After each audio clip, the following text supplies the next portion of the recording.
आप सबका स्वागत है मेरे चैनल मावी एमसीक्यू क्लासेस पर। इस चैनल पर आपको 11th व 12th क्लास के सब्जेक्ट सोशियोलॉजी व 9th व 10th क्लास के सब्जेक्ट सोशल साइंस के सभी लेसन्स के एमसीक्यू के वीडियो प्राप्त होते हैं। यह वीडियो न केवल 9th से 12th क्लास के छात्रों के लिए उपयोगी हैं, बल्कि उन सभी छात्रों के लिए बहुत ही उपयोगी हैं जो किसी भी प्रतियोगी परीक्षा की तैयारी कर रहे हैं, विशेषकर किसी भी राज्य के टीचर्स एलिजिबिलिटी टेस्ट की तैयारी के लिए। यह वीडियो 11th क्लास की सोशियोलॉजी सब्जेक्ट की है, जो यूनिट 2 समाजशास्त्र में प्रयुक्त शब्दावली, संकल्पनाएं एवं उनके प्रयोग पर आधारित है। यह यूनिट 2 की फर्स्ट पार्ट की वीडियो है। इसमें मुख्य रूप से सामाजिक समूहों के विषय में वीडियो बनाई गई है। आइए शुरू करते हैं। यदि अभी तक आपने चैनल को सब्सक्राइब नहीं किया है तो पहले चैनल को सब्सक्राइब कर लें। क्वेश्चन नंबर 1 देखते हैं। कार्ल मार्क्स के लिए समाज को समझने की मुख्य संकल्पना क्या थी? सामाजिक एकता और सामूहिक चेतना, सामाजिक क्रिया, वर्ग और संघर्ष या परिस्थिति और भूमिका। कार्ल मार्क्स जर्मनी के विद्वान थे और उनकी पूरी थ्योरी वर्ग और वर्ग संघर्ष पर आधारित थी। तो आंसर है वर्ग और संघर्ष। क्वेश्चन नंबर 2, सामाजिक एकता और सामूहिक चेतना किस विद्वान की प्रमुख संकल्पनाएं हैं? Karl Marx, Emile Durkheim, Max Weber या अगस्त कॉम्टे। ये सभी विद्वान समाजशास्त्र के नींव रखने वाले विद्वान हैं। सामाजिक एकता और सामूहिक चेतना की अवधारणा है एमाइल दुर्खीम की, जो फ्रांसीसी विद्वान थे। क्वेश्चन नंबर 3, निम्नलिखित में से कौन सी संकल्पना समाजशास्त्रियों की समाज के समूहों के मध्य की संरचनात्मक असमानता को समझने में सहायता करती है? सामाजिक नियंत्रण, सामाजिक समूह, सत्रीकरण या पद और भूमिका। और इसका आंसर है सामाजिक असमानता को समझने में सहायता करती है सत्रीकरण, जिसे सामाजिक सत्रीकरण भी कहा जाता है। सामाजिक सत्रीकरण यानी कि समूहों का उच्च और निम्न क्रम में विभाजन। क्वेश्चन नंबर 4, समाजशास्त्रियों के किस समूह ने समाज की तुलना जीव से की है और समाज को प्रकार्यात्मक बताया है? समाज की तुलना जीव से, अर्थात जिस प्रकार से जीव का शरीर है और वो उसमें विभिन्न अंग हैं, प्रत्येक अंग शरीर के संचालन में, उसको संतुलित रखने में अपनी अपनी भूमिका निभाते हैं, उसी प्रकार से समाज के विभिन्न अंग समाज के लिए उपयोगी हैं, प्रकार्यात्मक हैं। तो इस प्रकार की विचार रखने वाले विद्वानों के समूह को क्या कहा गया है? संघर्षवादी सिद्धांतकार, संरचनात्मक प्रकार्यवादी, सामाजिक अंतःक्रियावादी या उपरोक्त में से कोई नहीं। आंसर है संरचनात्मक प्रकार्यवादी। क्वेश्चन नंबर 5, निम्नलिखित में से कौन सी संकल्पना का अध्ययन सूक्ष्म समाजशास्त्र के अंतर्गत किया जाता है? वर्ग और जाति, समुदाय, पद और भूमिका या राज्य। आंसर है पद और भूमिका। समाजशास्त्र का अध्ययन क्षेत्र मुख्य रूप से 2 भागों में भी बांट दिया जाता है, सूक्ष्म समाजशास्त्र और वृहत समाजशास्त्र।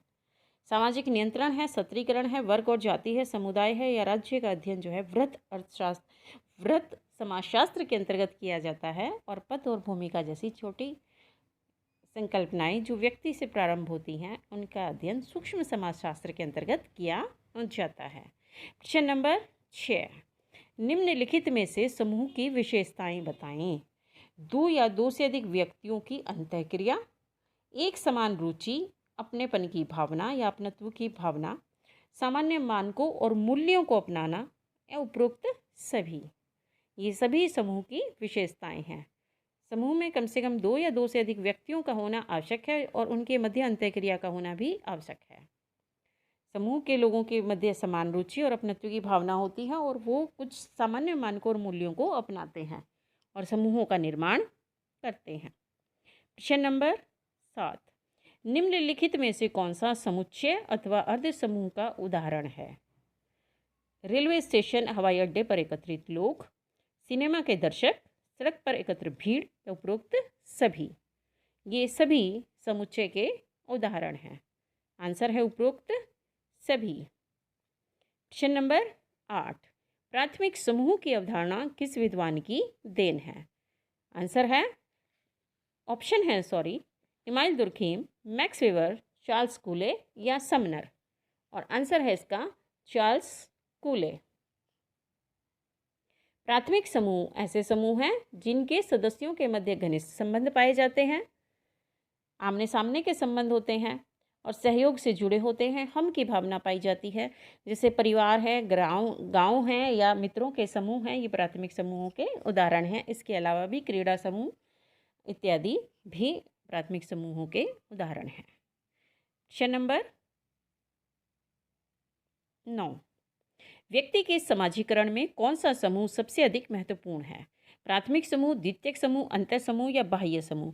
समाजीकरण बच्चे का प्रारंभ होता है परिवार से और इसलिए परिवार प्राथमिक समूह का उदाहरण है और इसीलिए सबसे महत्वपूर्ण समूह है प्राथमिक समूह, जो व्यक्ति के समाजीकरण में सबसे प्रमुख भूमिका निभाते हैं। प्रश्न नंबर 10, प्राथमिक समूह में संबंध किस प्रकार के होते हैं? औपचारिक, अनौपचारिक, सकारात्मक या नकारात्मक? आंसर है अनौपचारिक, जिसमें किसी भी प्रकार की दिखावट, कोई बनावट नहीं होती। संबंध जो हैं वो घनिष्ठ, प्रगाढ़ होते हैं और बिना किसी दिखावे के होते हैं। प्रश्न नंबर 11, निम्नलिखित में से कौन सा प्राथमिक समूह नहीं है? परिवार, पड़ोस, क्रीड़ा समूह या राजनीतिक दल? आंसर है राजनीतिक दल। प्रश्न नंबर 12, द्वितीयक समूहों में क्या नहीं पाया जाता? प्राथमिक नियंत्रण, प्रतियोगिता, व्यक्तिवादिता या औपचारिक नियंत्रण? द्वितीयक समूहों में औपचारिक नियंत्रण भी पाया जाता है, व्यक्तिवादिता पाई जाती है, प्रतियोगिता की भावना पाई जाती है, परंतु प्राथमिक नियंत्रण नहीं बल्कि द्वितीयक नियंत्रण पाया जाता है। प्रश्न नंबर 13, समनर के अनुसार समूहों के प्रकार कौन कौन से हैं? प्राथमिक समूह एवं द्वितीयक समूह, अंतः समूह एवं बाह्य समूह, औपचारिक समूह एवं अनौपचारिक समूह या संदर्भ समूह? आंसर है अंतः समूह एवं बाह्य समूह।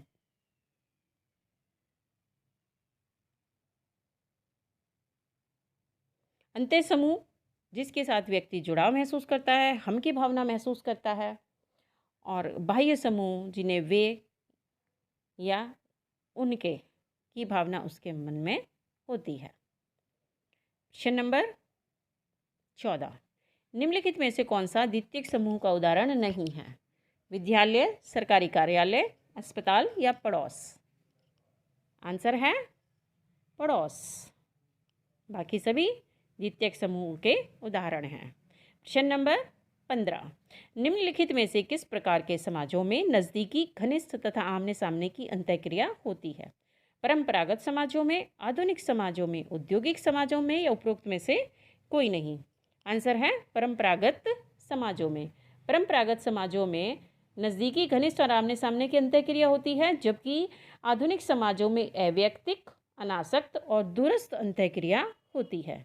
आंसर है परंपरागत समाजों में। प्रश्न नंबर 16, निम्नलिखित में से किस समूह को अजनबी समूह के रूप में जाना जाता है? अंतः समूह, बाह्य समूह, प्राथमिक समूह या द्वितीयक समूह?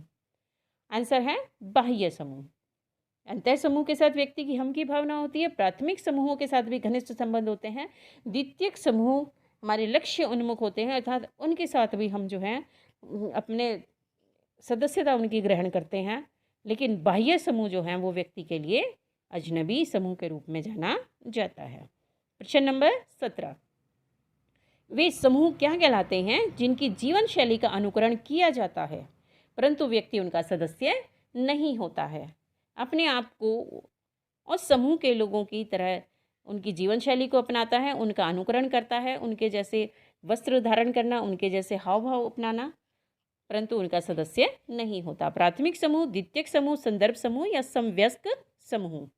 आंसर है संदर्भ समूह। संदर्भ समूह का व्यक्ति सदस्य नहीं होता लेकिन उनका अनुकरण करता है। प्रश्न नंबर 18, संदर्भ समूह की संकल्पना का प्रयोग सर्वप्रथम किस विद्वान ने किया था? रॉबर्ट मर्टन, हाइमैन, कूले या समनर? आंसर है हाइमैन। पर समाजशास्त्र में रॉबर्ट मर्टन के द्वारा संदर्भ समूह का काफ़ी अध्ययन किया गया है। प्रश्न नंबर 19, समान आयु वर्ग के लोगों के समूह को क्या कहा जाता है? प्राथमिक समूह, द्वितीयक समूह, संदर्भ समूह या समवयस्क समूह? समान आयु वर्ग के लोगों के समूह को या जो सहकर्मी समूह होते हैं, सहकर्मी मतलब एक साथ काम करने वाले लोगों का समूह, उसको कहा जाता है समवयस्क समूह।